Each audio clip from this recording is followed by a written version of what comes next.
Hi guys, James O'Brien does wonderful work because he gets to speak to people the length and breadth of the United Kingdom and sometimes even further afield. And while dumb Brexiteer callers can be fun to listen to, from time to time he really does change minds, and not just turns people off Brexit but also off the Conservative Party. Here he was speaking to a small business owner who, by listening to James O'Brien and facing the reality of Tory Britain, has decided to stop voting Conservative. The caller says the scales have finally fallen from his eyes. Have a listen. James, I've no idea. I am worried. I've got a small fish and chip shop, nothing glamorous, but it employs 10 people. Family have owned it for 50 years. God. We phoned up to renew our gas contract, which we're paying about 3 or 4 pence a unit for. Yeah. The gas company said, even though you've been a customer 4 years, we're not going to renew your contract. And the default rate you're going to go on to is 50 pence a unit. Now, to put that into context... times 10, times more than 10. It's more than that. So put it into context. I'm outside a petrol station now. Fuel's 171. That's like the petrol company saying to me that you can go down the road and get it at 171, but we're going to charge you £27 a litre. Good God. And we use 125,000 units a year. So my fuel bill has gone from about £6,000 to about £70,000. You're not alone. £70,000. Now, James O'Brien said you're not alone. Now, when I first heard this, I thought, no, that's not possible. It's impossible that someone's bill could go from £6,000 to £70,000. And here is just one other example. This is a lady called Natalie Hood who posted this on Twitter. Arrived at work tonight to be told we might have to shut the shop.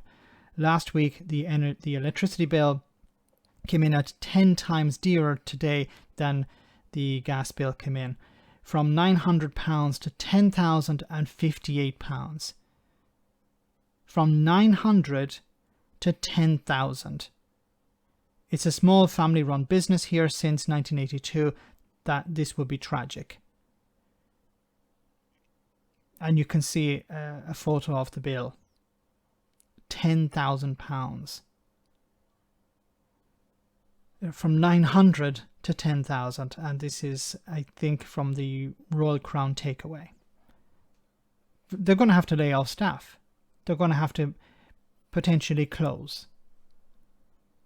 This can't continue. And I don't offer that up as any consolation. We touched on this yesterday and we got overtaken by events. It's because, as you will know, but many people who don't have businesses will not know, that there's no energy cap for commercial energy supply. And that will include things like schools and I suspect hospitals. I'm not 100% sure, but for now, businesses will almost all be looking at a similar multiple to the one you're staring at now. And so it's about 1,000. I tell you, they say inflation's running at 10%.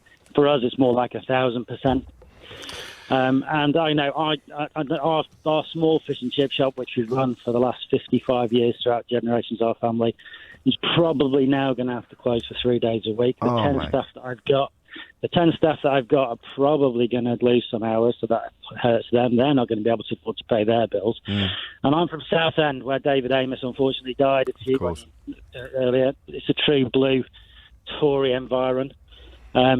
I was a floating voter, but usually floated more towards blue than red. But, to coin one of your phrases, the scales have fallen from my eyes, mate. Well,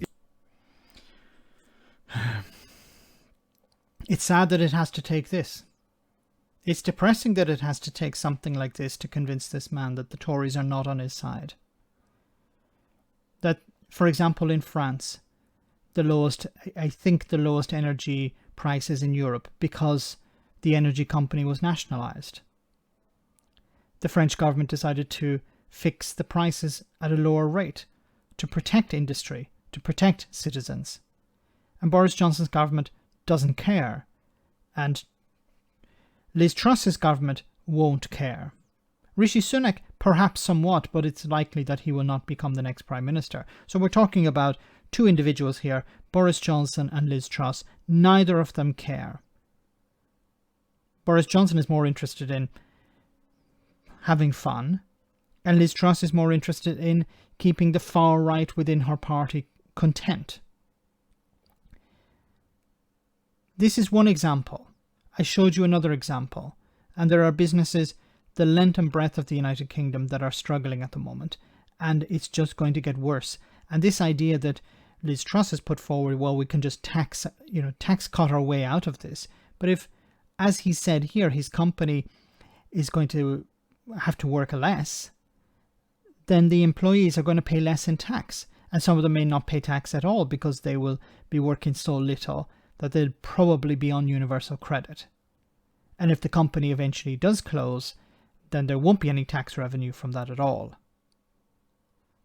Let me know in the comment section, guys, what you think about all of this. As always, your comments are greatly appreciated. Thanks a lot.